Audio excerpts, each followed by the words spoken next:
You know what I mean? Like Daniel was saying, I think people focus on diets. I don't really believe in diets. I believe in discipline.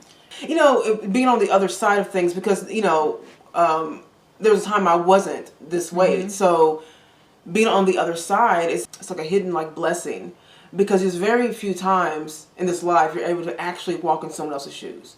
Right. You know what I mean? And so I, as a slim person, never discriminated, targeted, was rude or mean to anybody that was morbidly obese or just obese or overweight in any way. I was never that person. I always have compassion for people. I never did that. But I will say that even as a thinner person, I always wonder how someone can get to a certain weight, right? And then it happened, right, to me. So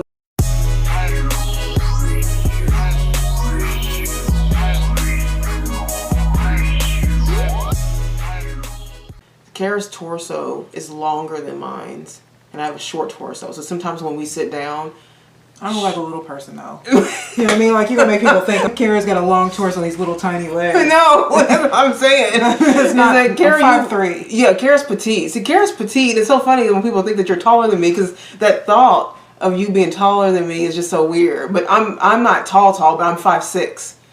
So, and Kara's like 5'2", 5'3". 5'2". Kara's like 5'2", 5'3". So when we're standing up, the height difference is apparent. Like, I'm looking down at her, but people always think that you're taller than me, and I really think sometimes in the videos, because your torso is so long. But I'm not. I know you're not a little person. I'm not a little person. I'm just, I don't like how it's coming off. No, Kara is, because people ask us this all the time.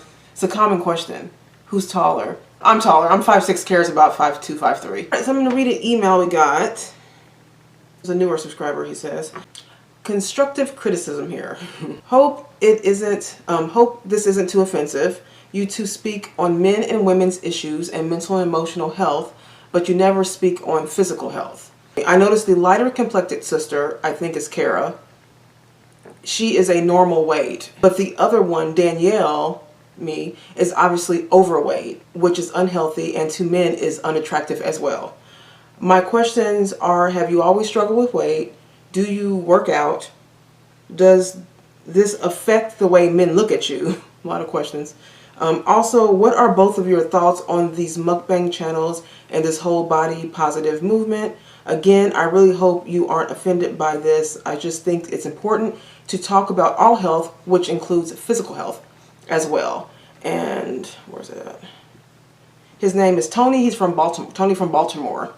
So a lot of questions within this, so I'm going to try to answer all of these. All right, so Tony, you can rest easy. I'm not offended by any of the questions. It's actually an important topic. And we actually have, I know you said in the comment, we actually have talked about physical health before and all of that, you know, like health in general before.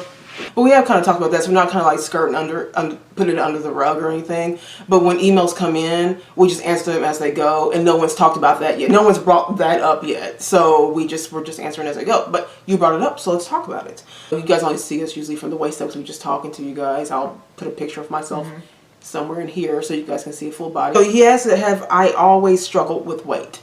No. I would say I have. Yeah. So as a child, we kind of switch roles. As a child, preteen, teenager, adulthood, most of my adulthood, I've always maintained a pretty slim. I've always been pretty slim. Just to be transparent, I would say there's 2 times in my life where I gained a substantial amount of weight. So one would be when I moved to New York. That time I was there, and the other was when I moved home to Indiana. So both of those situations, when I read this email, it made me think about that, because both of those situations were high stress, high anxiety situations. Us moving to New York, coming from a smaller city, moving to probably one of the biggest cities in the world, was a hard transition. And I think what happened was I was uncomfortable. So I think I just kind of took comfort with food. And I didn't know that, if that's fast forwarding now, but I didn't know that I was doing that then. I was kind of unconsciously eating. But yeah, I gained a substantial amount of weight. I ended up losing all of that weight. I think I ended up getting to whatever the largest size of plus size is. I was like I was there. I was getting there. So I ended up losing all that weight and getting back down to what I'm used to, and losing that. And then I kept that off for years. I kept it off for years, and then we moved back home. to Indiana. If you guys know our story, we went through a lot of hardship financially and all that, you know, homelessness, blah, blah, blah. You guys heard this before. And that was high stress, high anxiety, and you can go ahead and add in depression with that. And I think that one of the, I feel like one of the side effects of depression is laziness, because you really don't care anymore. That's kind of like the point. You really don't care anymore. So I really didn't. I just think I just ate unconsciously. I just wasn't paying any attention to it, and and it brought up this new thing for me where I was having a problem with food where I didn't have that problem before. But you can go on diets and lose weight and all that stuff, you know, programs and things. But I think that it's important to figure out what the problem is.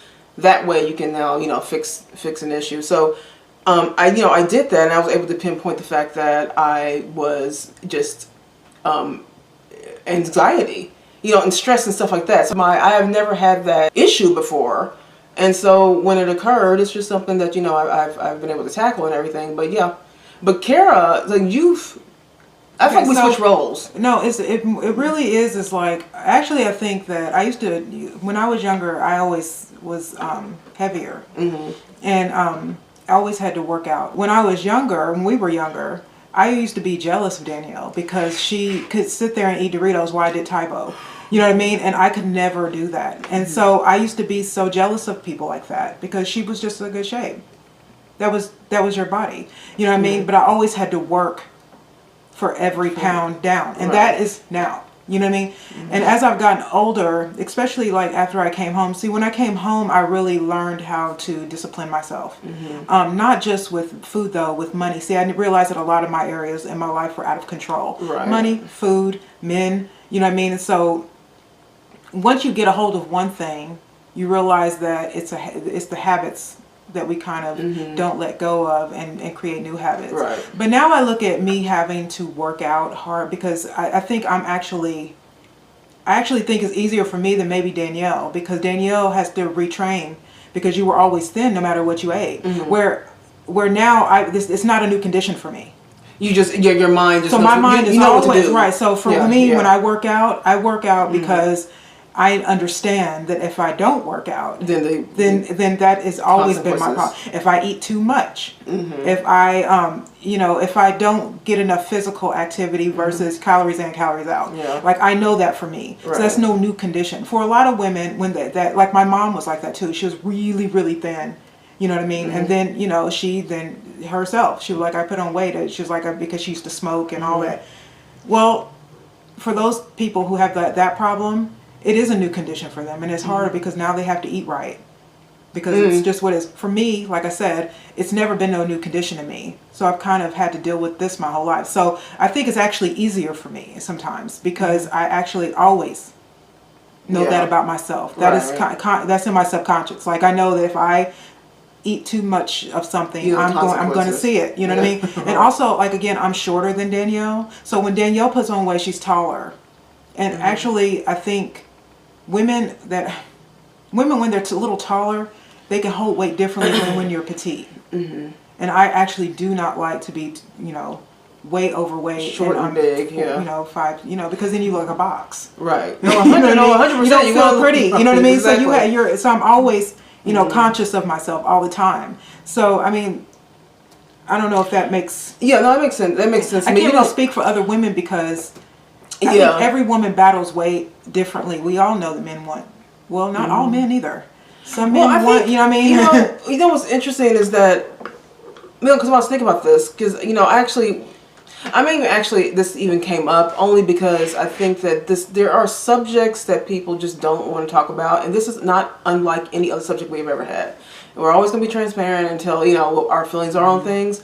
But I do think that there's this thing around, especially in America, because we're big, you know, Americans, there's enough polls and statistics to know that we're doing the most over here, right? But I feel like it seems like with black people, we kind of give a pass to black people when it comes to this, and I think that we just get this kind of thing in where we are just okay with being, you know, like black people a lot of times are just okay with being big, and it's not just black people, but just in general, And I think that is a problem. It's like to me is a big issue. But I feel like, you know, in this country we pay so much attention to, you know, diet pills, you know, keto and paleo, and, you know, getting a trainer and all these different, you know, things that you need to do, and working out, what you need to do, and, you know, all these different types of health programs and stuff, which again you need to do. Right? But I don't think that we pay enough attention, or we don't at least put enough emphasis on why someone even had to do all that stuff. You know what I mean? Because it goes without saying, if you're a human being, you should be taking care of yourself, right? So, but when you are an obese person, right, I think that we need to be looking at not just talking about just the diet teas and diet this and the diet that. I think it needs to be a combination. It needs to be equal. Like, we need to be paying attention to why that person gets that person's psyche of what happened, and pinpoint what the problem is so you can fix the problem. Because I don't believe with any abuse of anything that you can't fix anything till you know why you're doing it. Right? Like my family, you know what I'm saying? Our family, we were raised with people with no limits. You know what I mean? Yes. So my Right. family were heavy smokers. Yeah. Most of the people I was raised with were smokers, 2 packs a day. Yeah, they drank. You know, Yeah. they drank, but then they drank a lot. It wasn't like they just had a glass of wine Right. and called it a day. You know what I mean? And so when we ate, it was the same way. My grandmother always put food in our face. That's just the way that our family was. A lot of black families are that's what like I'm saying. that. It's like a pass. You know what I mean? So those were habits I had to, you know, break as I got older. As I got older, I realized how much discipline is your friend. Yeah. I was just telling Danielle earlier while we were at the store that, you know, a lot of my friends on Facebook that I went to school with are all having knee problems and back problems, and I don't have any of those things. And I'm 45, you know what I mean? And I have to contribute that to the fact that I don't drink a lot. I drink like a glass of wine a week, if, you know what I mean? Yeah. I don't smoke weed, I don't smoke cigarettes, I get enough sleep. I work out at least 4 to 5 times a week. I drink a little over a gallon of water every single day. That's the only thing that I drink. I have my dinner. I always have a dessert because I believe in dessert. I like to bake. But I have a regular breakfast, and my job keeps me moving because I'm in housekeeping. So I'm always, you know, doing 18 beds, you know, so I'm always moving, always. And so I think that I contribute my lifestyle to the fact that I don't have feet problems, joint problems, back problems, any of that. Yeah. I don't have I don't take any medicines. I don't, none of that. Like so I have to contribute to, that's why I think discipline is important, because you can preserve yourself if you really put discipline in your life. Yeah. And I'm very big with discipline. It's hard, but it frees you because it keeps you in shape. It keeps you not broke. Right. It keeps you in line, in check. You know what I mean? It's your freedom. And I think that it's something that's not really taught a lot. You know what I mean? Like Dan was saying, I think people focus on diets. I don't really believe in diets. I believe in discipline. Yeah, if you have discipline, I feel if you have discipline and consistency, I feel like that's, you know, like I know that even like, you know, being on the other side of things, because, you know, there was a time I wasn't this way. So being on the other side, it's just so, it's like a hidden like blessing, because there's very few times in this life you're able to actually walk in someone else's shoes. Right. You know what I mean? And so I, as a slim person, never discriminated, targeted, was rude or mean to anybody that was morbidly obese or just obese or overweight in any way. I was never that person. I always have compassion for people. I never did that. But I will say that even as a thinner person, I always wonder how someone can get to a certain weight, right? And then it happened, right, to me. So then I'm like, okay, well, there's something, there's something about that I'm grateful for, because it helps me understand other people's struggles and what they have to go through, and, you know, and stuff like that. So and it also helps me understand, you know, even my own, you know what I mean, and kind of being real with yourself on things. So, you know, so it's an interesting dynamic. It's just interesting to be on the other side and to now understand some things, you know. Now, I'm not someone who's a lazy person, so, you know, getting back on track has not been like that crazy for me. Like I'm pretty active, but I think that, you know, people can always do better. Like, you know, I can always do better. That's for sure. You asked one of the questions is, do you work out? What was it? Do you work out? Yes, I work out 4 to 5 times a week as well.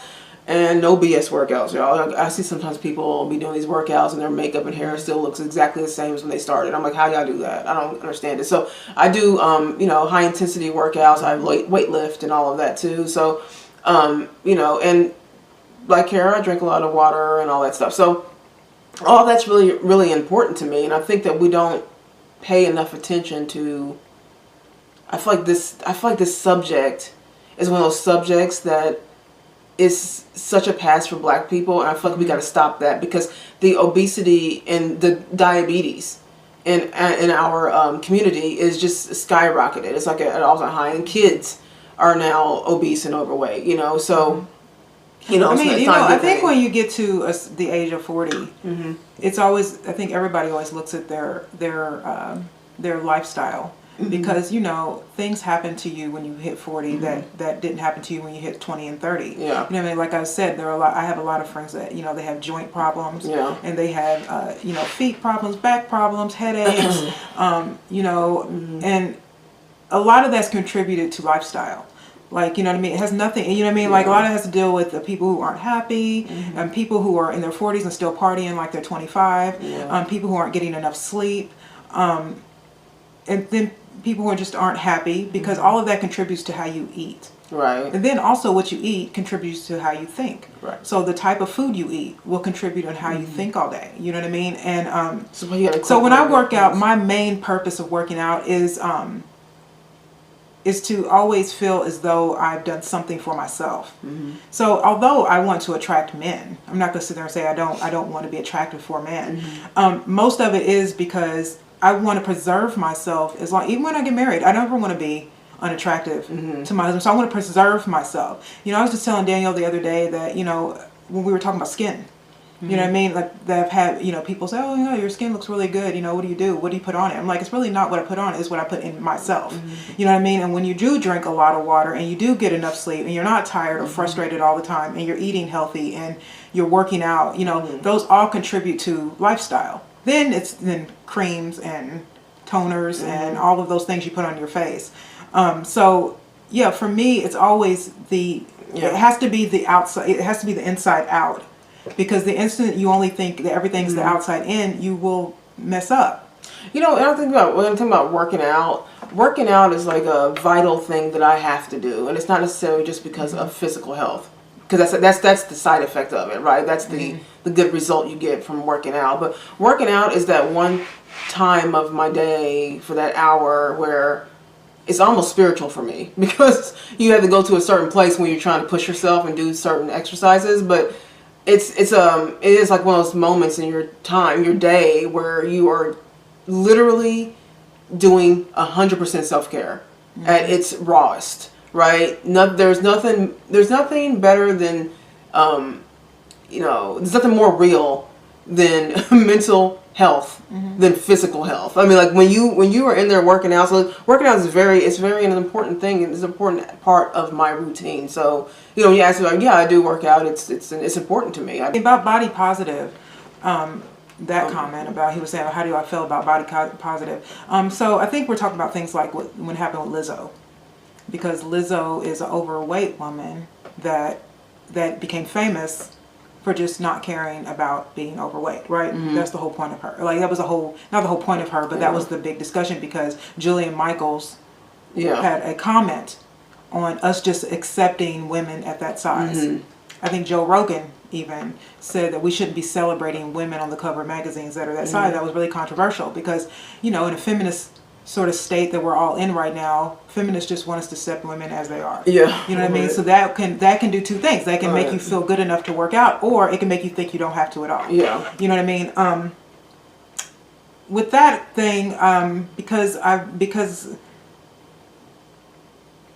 think, unfortunately, you can't. People have to feel good to lose weight. I mean, you can't put them down in order to get people to do something. Yeah. You have to help them out with that. I do think for some girls, they could look at somebody like that and think, well, I guess I'm fine the way I am. So therefore I don't have to eat healthy. I don't have to try. Yeah. Men have to accept me as I am. And so a lot of people think, yeah, that's right. They should just accept me as I am. And the truth is that's not true. Yeah. You know what I mean?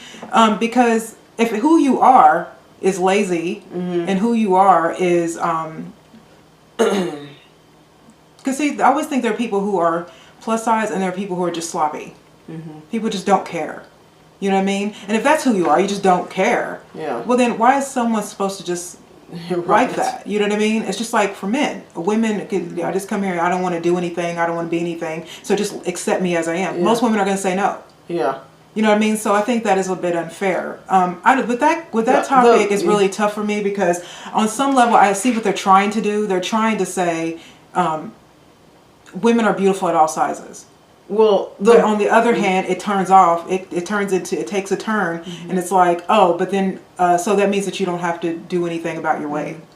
The body positive movement, when it first started, it started off as the idea was to feel good about yourself, look at yourself in the mirror, tell yourself you love yourself and the body that you're in. Right?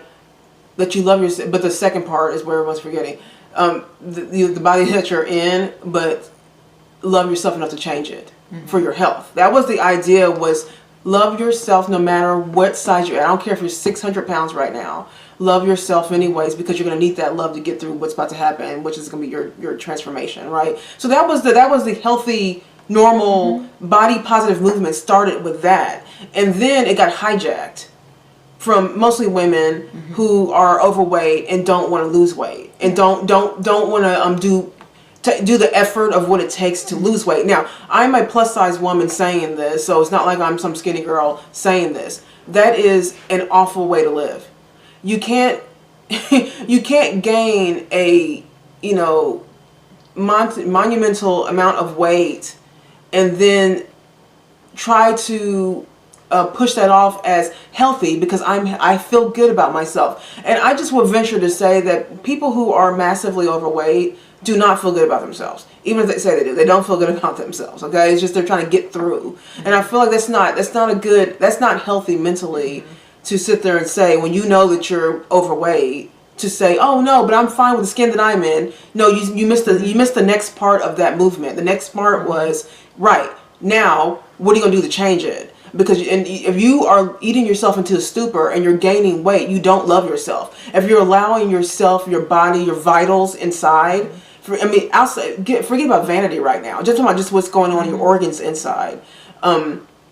If you don't, take care of that, then you don't love yourself. So I believe that the physical health is mind, body, and soul. I don't think you can take care of yourself physically without taking care of yourself mentally and emotionally. All those components go together. You have to physically take care of yourself in order to say you love yourself, right? So, and I think a lot of women right now are just saying, nope, I'm this size, I'm, 100 pounds overweight, and it's okay, and because I'm a beautiful the way I am, and I don't need to change for anybody, not even for yourself, huh?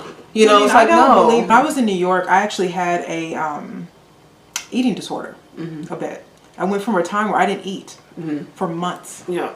I mean, I had like one meal kind of every other day. Like I was trying to keep from eating, and I lost a crap load of weight. And then as soon as I stopped, I got it back. Yeah. Well, then when I moved home and I was depressed, and then I started working out. Didn't even realize that I'd lost weight. Yeah. I put on my jeans that I had always worn, and they just slipped right off. They just fell right off me.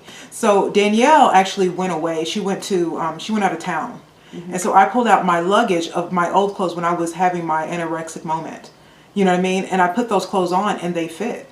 And the only difference is that this time I ate and worked out. See, there, it's like you rehabilitate yourself when you realize that, oh, I don't have to. See, and a lot of reason why girls go through that, and the reason why body positive happens is because a lot of women suffer from anorexia and bulimia and all these disorders because they're trying to look like Instagram models and famous women. Because a lot of these women who tell you it's okay to be heavy are women who would never do it. Yeah.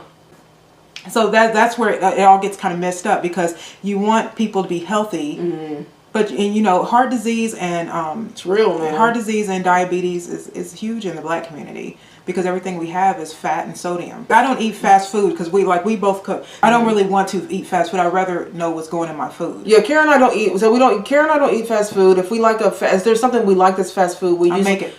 Yeah. We try to reinvent it and we just do it ourselves, only in a more healthy way. There's always healthier choices you can make. Conversations like this have to happen because I think it gets swept under the rug.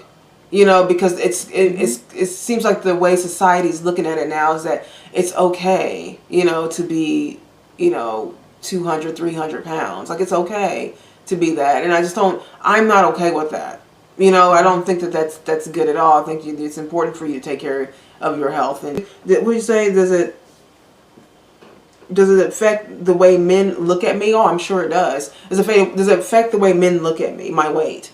I'm sure it does. I mean, I looked at there was a study I was reading. If I can find it, I will link it below, where men were asked what type of woman, you know, physical appearance do they prefer, right? And I think it was like down the line, I think like 90% of them said they like women who are slim. I believe that. I think that most men want slimmer women. So when you ask the question, do you think that men look at me different? Does it affect the way their attraction to me? Oh, I'm for 100% sure that it does. You know, I don't have a problem with men approaching me. I don't know if that's what you're asking me. If I have a problem. So you get asked out. I mean, yeah, if I have a problem getting asked out, I don't have a problem with that. But I would say, yeah, I think the vast majority of men want a woman who is substantially smaller than I am. And that's, I mean, I can't be mad at them. I mean, I don't, it's funny because I can't be mad at a man for that. I remember we did that video and a guy said that. I think we had asked in the video, you know, like what kind of, you know, what do men like, or, you know, whatever. I forgot what it was about. But men ended up saying all the things that they like and what they like in women, what they want in a woman, you know, physical traits. We were just talking about physical stuff for some reason. And so majority of men were saying they want a slim woman, you know. That was like the first thing they all said, right? And there was this woman who was not slim, and she came in and she was upset at them for saying that. And then Kara and I were like, no, you can't be mad at them for saying what they want. There has to be something to it. If most of our subscribers are men, and then I would say probably 70% of them said, yeah, I want a slimmer woman. You're upset because you're not that. You know what I mean? So it's, yeah, so I to answer the question, I do think I think men would prefer, you know, smaller women. Right? Then you asked about the mukbang channels. No, I think those are horrible. And those mukbang channels are just out of, I mean, look, I'm sorry if you're a mukbang person. I'm not talking about the people. There are channels where people come on and have like the normal meal and have a story time. Okay, I don't really want to eat on camera because it just seems weird. I don't know why people want to do this. Such a crazy fad or whatever, but I never want to do that. But people who do that, it's like, okay, we're talking about the ones where they have the plethora of food up high on the camera, and they're just drilling it in, like just going in on the food, and it's just heartbreaking. And there's always somebody in the comment sections of those videos where it's like a trainer or a nutritionist, and it's like, you know, this is making me sad. And people always get on that trainer, I'm a nutritionist. And I'm thinking, no, why are you getting on that person? They're right. What kind of world are we in where we're yelling at the person, where people are yelling and cussing out the person who is correcting the behavior as a professional? They're professionally obligated to say that. And we're in a world right now where people are mad at them, the nutritionists and trainers. Look, I won't do anything for YouTube. I'm not going to just do anything for you guys. I'll give you the content which what I find interesting to myself. Whether you subscribe is up to you. I don't have any control over that. But you know, a lot of these channels where people are doing that, where they're eating constantly and they have, you know, 300,000 subscribers, and you get paid from YouTube to do that. And so for a lot of them, it's going to be very hard to not do it because they don't want to lose their audience. Right. You know what I mean? And I think that YouTube should stop. They should demonetize these for the health and safety of not only the viewers, because you don't want someone to get ideas, or just the health and safety of the actual YouTuber. You know what I mean? Because I can bet you that a lot of these people have been to the hospital, who a lot of bad things have happened doing stuff like that. Because you can't eat like that. Yeah. You can't. I can imagine. You can't eat like that and then all the time the way a lot of these people do it and not have health problems eventually. You know what I mean? So look, a lot of this is the fault of YouTube, and then the fault of the glorifying for allowing it to be allowing it to be a genre. Period. Right. It's the conveniences of life, the internet, food, the way we get food from like processed food, frozen food, fast food, the convenience of lives are actually kind of killing us. I don't like taking shortcuts in life. You know, even when I lost weight in New York, it took me a year to get the weight off, and I don't like shortcuts. We always say this is like an inside joke where we're like, we never take the shortcuts in life. We literally always make it harder on ourselves. For some reason, we don't mean to, but I always feel like you just have to do, all the process. If you're overweight, if you're not healthy, like physically healthy, then nothing else is really going to matter, right? So I don't care how much money you make. I don't care how many things you have and stuff like that. If you're not physically in good physical health, if you don't have your health, is everything. So if you don't have that, then yeah, you must just hang it up. So you have to care about that. At the same time, I think it's important to be critical of yourself. I think self criticism is very important. I do it, but I think not to break your spirit. I think there's a fine line where you don't want to put yourself down. But I do think that you have to be critical of yourself in order to change yourself. And I think a lot of people don't want to be critical of themselves, so they automatically get offended, when they're faced with, someone calling them something like you did. You know what I mean? And I just think that it's not helpful. I don't think we get anything done in life when you don't have like a real conversation about topics that are important. And this just happens to me to be one that's really important, I can't be offended by something that is true. What's his name? Tony from Baltimore. Tony from Baltimore. Yeah, just to reassure you, I'm not offended by the questions. I think that it's completely, you're accurate, your description of me. I think we have to have conversations like this. Alright, so don't forget to like and subscribe to our channel if you haven't yet. And that's it. Everybody have a really good day. Bye.